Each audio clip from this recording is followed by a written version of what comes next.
Hi, my name's Daniel, Dan. I've got tinnitus.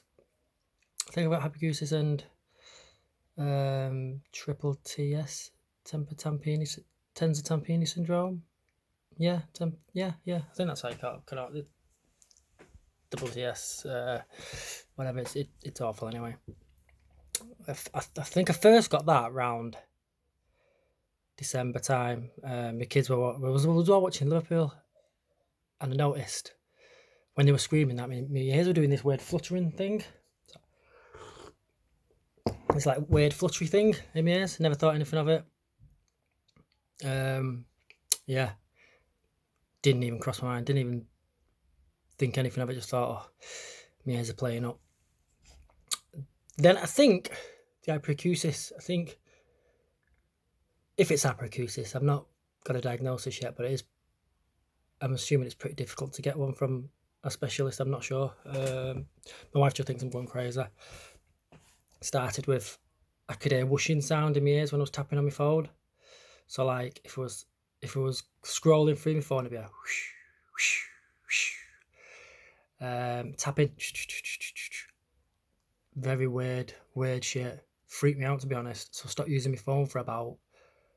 I stopped using it for about 3 weeks, maybe a month. It took me a while to get back onto my phone. Ignored everybody, text messages. It just scared the living daylights out of me. But once I started noticing that, I started noticing other things. So like, my kids, they'd be like playing around in front of me or running, and for every footstep I would hear like a whoosh in my ear. So like, whoosh, whoosh, whoosh, whoosh. Weird. Fighting, when they were play fighting, should I say, like, it'd be, my ears would be going up and down, up and down, up and down, up and down, to mimicking to what they were doing. Then it was like I could hear a whooshing sound when my wife or my friends would be on their phones. So again, flicking through, it doesn't matter how far they were, they could be in the kitchen. I could still hear them on their phone through the sensitivity of my ears. And then it carried on through. Yeah, then it carried on. Then I think the tinnitus came roughly in 20th of December, give or take. I started noticing a little bit of ringing in my ears. I was on gabapentin at first because I got some nerve impingement in my feet. Then I went to the GP. She said it was the medication. She put me on pregabalin because I wanted to come off that. I didn't like the side effects. So then she put me on pregabalin. Slowly worked from low dosage to the max dosage, which was 600 a day. So I was taking 300 ml morning, 300 ml at night. And I think I was taking naproxen as well. I never took a lot of them. What I should have done was do research on medication, to be fair. Paying the price now. And I remember going to the doctors. I went to the hospital because I was hearing this ringing in my ear, so I panicked. I went to the GP. They noticed I had a bit of eczema in my ears. Not a lot, just a bit of eczema, so she provided me some ear drops. Otomize. Yeah, Otomize. Started using that. Didn't do anything. Didn't do nothing. Possibly cleared a bit of eczema up in my ears. But I had the ringing before that, so I'm not going to put it down to ear infection. I don't think it's an ear infection. I don't think the ear infection caused it. Possibly could have. Possibly, I don't know. Yeah, so then I went to my GP. She just said it's down to the medication, the pregabalin, the side effect of the pregabalin. I was like, right, okay, it'll go away. And it started to get progressively louder. Then I said to my wife, I said, like, I need to come off these. So slowly came off the pregabalin. Ringing stayed, didn't go away. Super loud, very, very loud. Couldn't understand why it was so loud. It just progressively got worse. See, just going through me then. But it just got worse and worse. My wife again just thought I was going nuts. Like, medication. She thinks it was all down to anxiety because I was having a few problems with my nerves at the time. Like, I started getting paranoid with my own body. Possibly could be anxiety that caused it. Possibly, I don't know. Jaw issues, could be jaw. I do. When I move, it does get progressively louder, and like a Tweety bird. Super annoying, but yeah. Then yeah, then then the hyperacusis. There was one day I was watching another Liverpool match. My wife had gone out, she'd gone out with her friends, and the hyperacusis had gone full pelt like a jet engine in my ears. Well, it was more in the back of my head, really. It was full pelt, my head was shaking from it. So then I started thinking, what's going on? So then I started looking around the house. I started getting paranoid about like what appliances, and it turned out that it was the washing machine and the dryer and the dishwasher. They were all on together at the same time, and that in turn ramped up my tinnitus, like full pelt. And that's why I started thinking, well, how can these certain sounds be ramping my tinnitus up? So then I became a Google doctor straight away, hyperacusis. And to be honest, it all kind of made sense. It might not be hyperacusis. I don't know. It could be just like a heightened nervous system at the minute. Because like I said, I have got a few nerve issues at the minute. I'll tell you about them in a bit. Then I went to a hospital. They just kept turning me away because I wasn't dying. They didn't want to know. Gave me some. What did they give me? Yeah, they gave me them ear drops. The hospital did. Yeah, it's been full on. It was going full on for a couple of weeks. And then as a turn of the year come depression, anxiety, that all kicked off full pelt, totally depressed. Social life took a nosedive. My friends, to be fair to them, they took me to the pub, not the best place, went with my earplugs in. It was loud, it was when Liverpool playing United, so probably wasn't the best place to go. A week later, went to another bar, and then into another pub again. Earplugs in, still loud. I could hear it over the TV. I could hear it over my mates. And with your earplugs in, you're kind of just listening to your tinnitus, really. Even though the earplugs are kind of helping your ears in somewhat, all it's doing is making you concentrate more on your tinnitus because you can hear it more, I think, with your earplugs in. Yeah, so I was off work as well. I was off work for, like I said, I was off work for nerve damage. Well, not nerve damage. We thought it was plantar fasciitis in my feet, in both feet. I got it in 2012 training for a Tough Mudder. I was training for a Tough Mudder in 2012. And I remember running and it got this burning under the bottom of my feet. I lived in London at this point. I live in Warrington now. With my ex-girlfriend in London.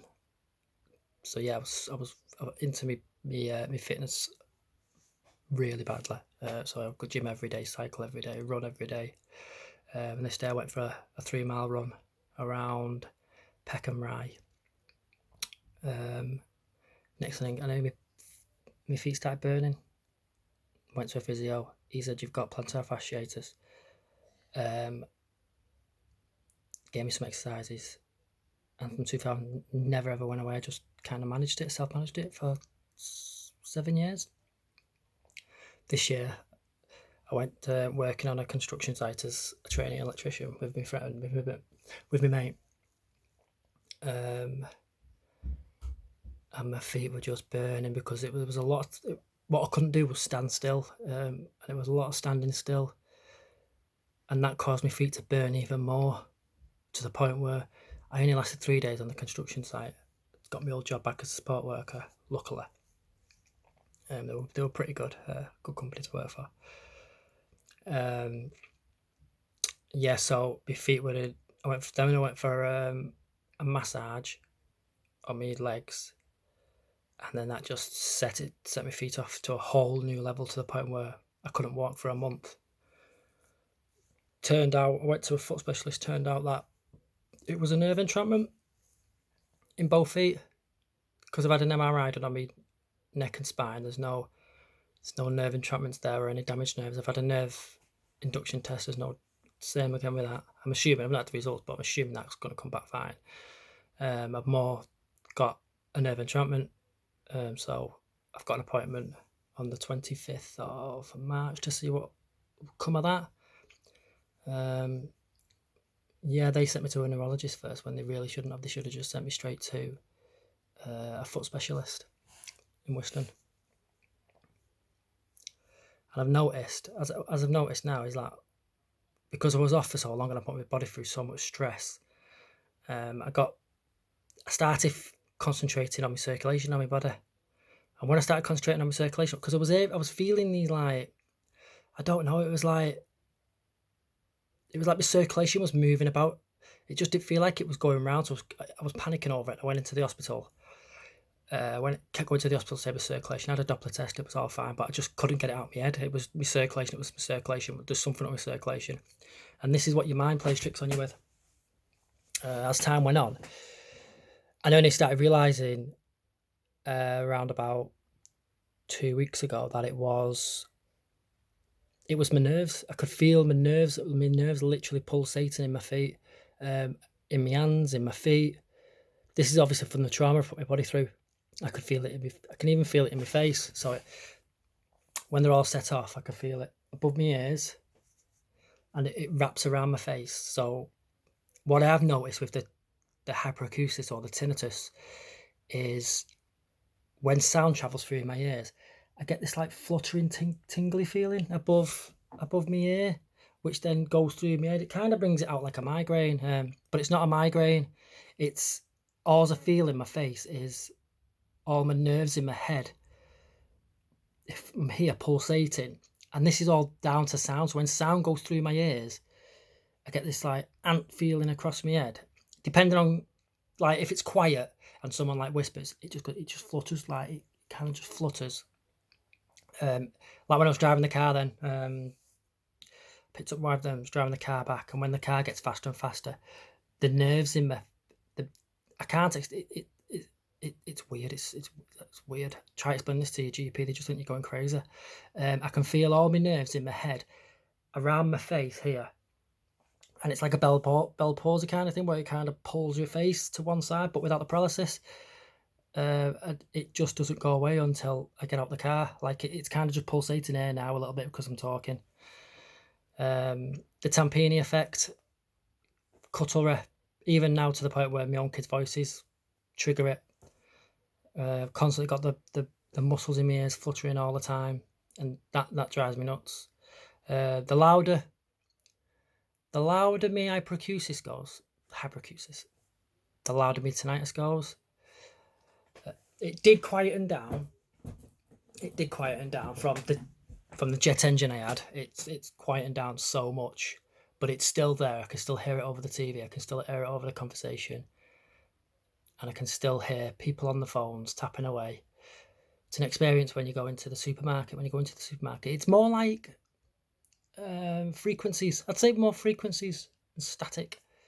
So like the fans in supermarkets. So you've got the freezers, the fans when they're full pelt. When you go into the chili aisle, you got the fans. Well, I can hear my ears just go shh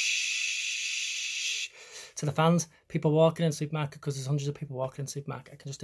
I can practically hear everybody's footprints in a static noise, and I went because my mate took me a couple of weeks ago, and it freaked me out. It just freaked me out. I've just been to the GP this morning. She's put me on what's it called, serotonin, and she's put me on some folic acids to see if they help, because I'm pretty sure I'm not pretty sure. I don't know if this is ever going to settle down. And if it does settle down, I'm pretty sure my high sensitivity of sound will reduce if I can get my central nervous system under control, which is very difficult because at the minute I'm not sleeping. I've got no get-go. I used to train a lot. I used to train about 5 days a week. I cycle. I used to cycle every day, near enough. Manchester to Blackpool bike rides, 60 odd miles. Used to do that. Gym, yeah, like I said, I've got my own gym at home. I've never got the motivation to do that anymore. Taking my kids out, like it's soul destroying. I've not even got the motivation to take my kids out, but I'm trying to turn that around now. But it's just, I don't know. It's just hard. It's hard to cope with because of the lack of sleep. So you're constantly tired. I get in bed and I don't want to get up. Sorry, I don't want to leave the bedroom because all I can hear is me ringing, and I know when I go downstairs, I can hear everybody. Well, I can hear everything, and it frightens the living daylights out of me. So I stay in bed as long as I can until I have to get up. Coffee and chocolate. They say don't eat chocolate, but you can't resist. That's decaf. I've been watching a few YouTube videos while I've been up. I started going through a lot of, well, you do the same. I'm assuming you do the same. So like, you go through, you Google, you become so obsessed with Googling. My wife calls me a Google doctor at the minute. She just thinks I'm completely nuts. Like, this is real. It's as real as you and me, what I'm feeling in my body. It's like I said, I feel my whole body pulsating through its nervous system, and I just cannot bring it down. And the only way I can bring it down is obviously by calming myself down, which I'm very, very struggling with. But I'll get there. I've got no choice. Got kids. So yeah, I started going onto YouTube. Not YouTube, Google. First thing I hit was the forums. Some good, some bad. Not the best place to start, I guess. Then I moved on to YouTube videos. I must have gone through every single YouTube video. I found a few helpful, like Aid. Aid. There's a guy called Ryan who kind of mimics me, because I've also got some funky shit going on with my eyes as well. I can see an image, and I'll see it over there as well. And it I don't know. And then when I look up at the skies, I see like sparkles in the sky, and I've also got what's called floaters. So I used to have 20/20 vision before I had all this. So I don't know if it's my nervous system playing. I've just been put on folic acids today. So yeah, I started watching another one called Mad Hadge. He seems to be like a decent, positive guy. And My Life with Tinnitus. And there's another one, Ryan. Ryan, is it? Yeah, Ryan. He seems to. Is it Ryan? Ryan and Aid Ryan, My Life, Ryan. Anyway, yeah, there's a couple of decent guys on there that I watch. Even that guy, Gray. He's just come off now. Because he's for his own personal opinions. But like I said, I've got an ENT on Monday. See how that goes. See what crap they throw at me. And I've had an ear test. The ear test is there's no air. There's no noise. There's no damage. I just don't understand how it could have happened for it. I don't know. I've got a chiropractor on, but Tuesday going to go down that route first. Could be my neck. I hear it all the time when I'm moving around. It gets louder. Got blocked ears, full ears, oral air in the ears. That just it's constant. Even wind going through my ears. Like wind going through my ears, just sets everything off. Like I can literally hear the wind going through my ears with a. It's paranormal shit. It's when you're trying to explain it to your GP, they just want to throw you on anxiety tablets, and that's all they did. All they wanted to do was put me on. They just kept doing anxiety tests on me, and it's like, of course I'm going to smash them, because I've got anxiety problem. I've got depression through what I've got with the years. I'm coping through a lot. There's times where I just wanted to end my life. And I'm not ashamed to admit that. It was like, when I first got it, it was like, I can't deal with this. This is just like, this is not for me. This is not for me. Never heard of it. My dad's had it 12 years. He's had it 12 years and never knew. But he's just like a low level, so he can just put something on, and it'll go over his tinnitus. Where I can't. When I put something on, it wants to match over that. Same with the hyperacusis. So like, if I'm watching telly, my wife's on the phone, it's just going like this, up and down. My wife just says like, you need to stop focusing on it, which is it's the most impossible thing to do. Is to not focus on it, because you know it's there. You can hear it. You can literally hear it. I don't know how to do this habituation stuff. I've got no idea. Some days, well, not days. I might not hear it because I'm a bit busy, I suppose, at home. But I know it's there all the time. Even now, I feel my face pulling to one side because I'm talking. The sound's going through my ears. And all my nerves in my face are just It's like they're all just heightened, and I'm just hoping and praying. I don't know that once I can bring that under control, the rest will follow suit. I don't know. If anyone's had the same experiences as I have, just leave a comment. I'm not sure what feedback I can give because I'm still new to it myself. But like I said, I've got an ENT on Monday.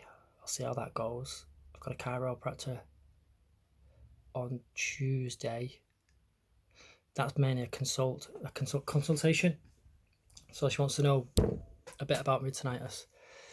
I don't know if because it changes in volume the way I move my neck, my jawline, and things like that. Because I get a pain here. The more sound that goes through my ears just like they're just up and down, up and down. It's super painful, but it's like then I was driving, I had to wear earplugs in the car. So because my kids were in the car and because they're screaming, it's like I just can't take it. But I'm hoping it'll improve in time. I noticed the other day in the bath when I was running the water in the bath that when the water was hitting the bath, when the tap water was coming out the tap, it was hitting the bath. Just that alone pierced my ears it literally hurt my ears. And I don't know, we're just trying to tell people all about it. They just think you're going nuts. My wife to this day still thinks I'm going nuts. She still doesn't believe. She still thinks it's just going to go away. I pray it goes away. I try not to bother her with it anymore because it's putting a massive dent in our relationship. Still salvageable, but a massive dent in the relationship as well. And the kids they need a dad. I'm just going to pause it a minute because the wife's home.